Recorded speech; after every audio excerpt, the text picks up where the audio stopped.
Од глаголица до светлина, визуелна ода за Свети Кирил и Методи. Изложба која што ќе биде отворена на 27 мај во Братислава. Ова е темата на која што утрово разговарам со Кирил Пеношлиски, куратор на проектот. Добро утро, добре ни дојдовте во Македонија наутро. Добро утро и благодарам што ме поканивте.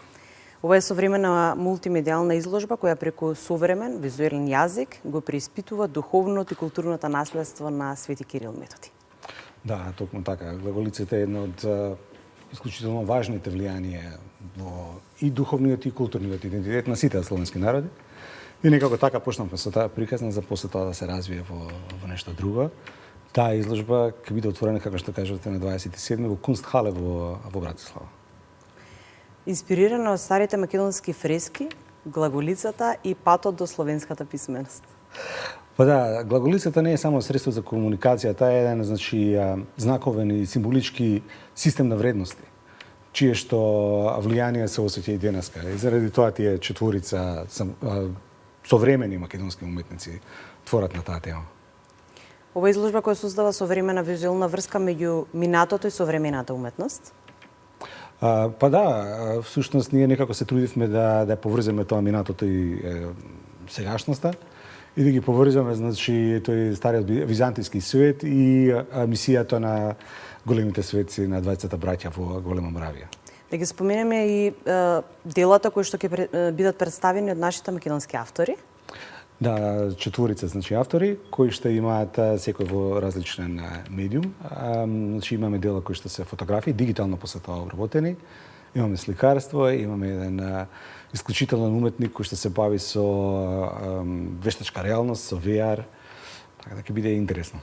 Очекувате ли голема заинтересираност, односно посетители на оваа изложба?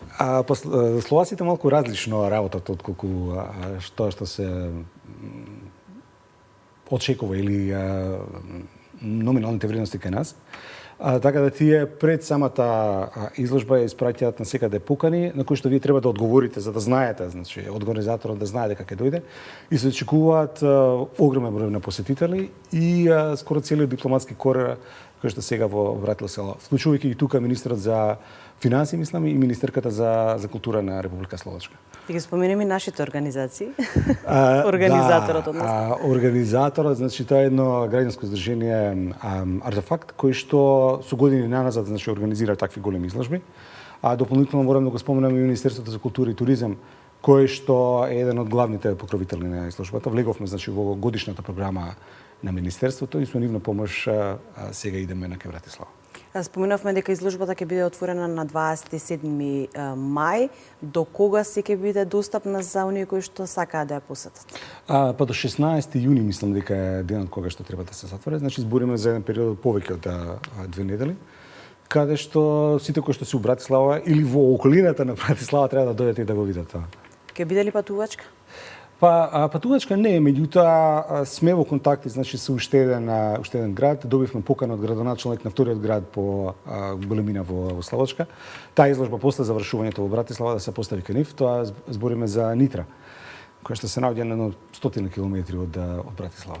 Јас споменавте поддршката, се разбира поддршката е неопходна за вакви големи проекти? Па да, мислам поддршката секогаш е неопходна за се што правите, посебно, значи, кога станува збор за културата кај нас, па и за вакви моменти или проекти кои што представуваат македонската и модерна и современа уметност вон границите на нашата држава. Беше ли задоволство и привилегија да се соработува со вакви големи современи уметници?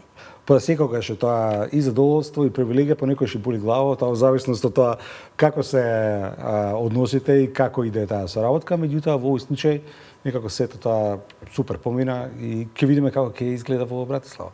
Колку се заинтересирани помладите генерации за овој вид на уметност? Тоа е посебното прашање кое што моравте да му го поставите на професор по историја на уметност.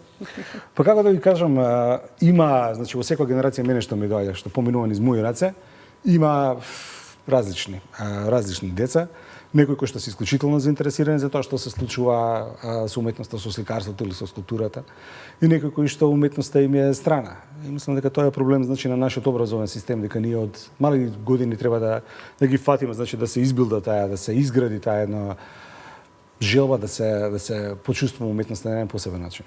Ги споминавте помладите генерации, ги споминавме учениците. еве голем дел од учениците се двоумат каде ќе го продолжат своето образование. Зошто? Зошто да ја одберат на пример уметност? Па зашто да одберат уметноста? Тоа не можам да ви го одговорам. Значи мислам дека секој треба сам да си бира она што најмногу му одговара. Уметноста е и животот со уметноста, посебно ако сте уметник, за разлика од некој како што сум јас, кој што е историчар на уметност, кој што треба да предава и од згоре, значи да кажува што е добро и што не е многу тежок. Треба значи онака долг пат да се изоди, значи многу векни леп да се изодат. Не е тоа лесно, тоа е мачен пат. Меѓутоа, цело време работиш со нешто убаво, со нешто добро, со нешто што на посебен начин го зголемува задоволството или го кејфот е посладок. Да зборуваме денеска за убави нешто, меѓутоа цените ли се доволно уметниците во нашата држава? Мислам дека не. Може би еден од тие фактите кои што ќе покаже каква е состојбата со уметноста или со нашата идеја за тоа што се и како се уметниците, де фактот дека најскапоцен, највисоки цени се уште постигнуваат оние генерации на македонски уметници кои што се родени на почетокот на 20 век. Вредностите можеби нивни се трајни, меѓутоа тие цени се не се како што треба. За разлика примерно од другите држави каде што уметниците од истите генерации постигнуваат астрономски цени, тоа кај нас дури помалку и срамотно изгледа. На кој начин би можело да се промени, да речеме, таа ситуација? Дали можеби треба уште од најмлада возраст, уште кога се во основно училиште, да им одржуваме такви часови, да ги носиме во посета на културни институции, на музеи, да следат повеќе изложби? Јас стално зборам дека образованието е сребрениот куршум кој што све ќе потепа. Значи образованието е еликсирот, значи лекот на сите проблеми кои што ние денеска ги имаме. Треба наистина да се започне од најмал возраст, од градинка, па после тоа полека некако да со крешендо да се иде кон некоја зголемување не само за интересот за сликарството или за музеите, туку и за театарот, и за филмот, и за музиката. Значи да се има едно широко едно образование кое што мора да започне од најрана возраст, од школата, од институциите на државата, па после тоа да се иде кон нешто друго. Какво е за вас чувството како професор кога гледате дека имате успешни генерации зад вас?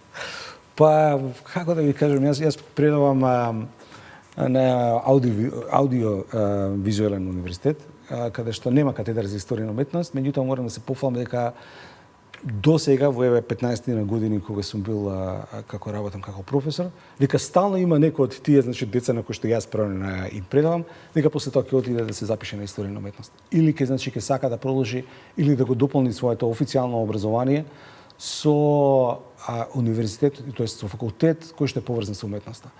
Така да задоволството е исклучително големо, онака кога ќе видиш дека си оставил некаква трага, дека си влијал врз некои тие млади. Да, дека има млади успешни генерации. Да. Што следно може да најавим? Некоја нова изложба, некој нов проект на што работите вие? Па јас лично, значи на почетокот на септември ќе има една изложба, барем се надевам дека ќе се оствари. Се уште некако висат работите, не ни се убаво дефинирани и тоа е оној дел кој што претходно го споменавме каде што не се знаат работите и начинот на кој што е поставена културата и односот кон културата е така малце шкаклив. Станува збор значи за една изложба на серија на цртежи на Борко Лазарски, кое што е поврзано со едно големо денеска загубено дело негово. Па ќе видиме што ќе биде. Уште еднаш да ги поканиме гледачите, 27 мај се разбира кој е во можност. Да, 27 мај во Братислава, Кунстхале, тоа е најголемиот музеј во Братислава, кој што се наоѓа во самиот центар. Бурум, дојдете. Да, се надеваме дека изложбата ќе може да се погледне во Скопје? Да, постојат планови, значи после Братислава и Нитра, ако одиме значи понатаму, дека таа изложба ќе се донесе во Скопје, ќе се презентира во некој од големите првен скопски музеи, потоа ќе видиме дали ќе ја шетаме по Македонија. Благодарам многу за денешното гостување во Македонија наутро. Ќе ви посакам се разбира многу успех на вас лично и на сите кои што се дел од овој убав проект. Благодарам и вам.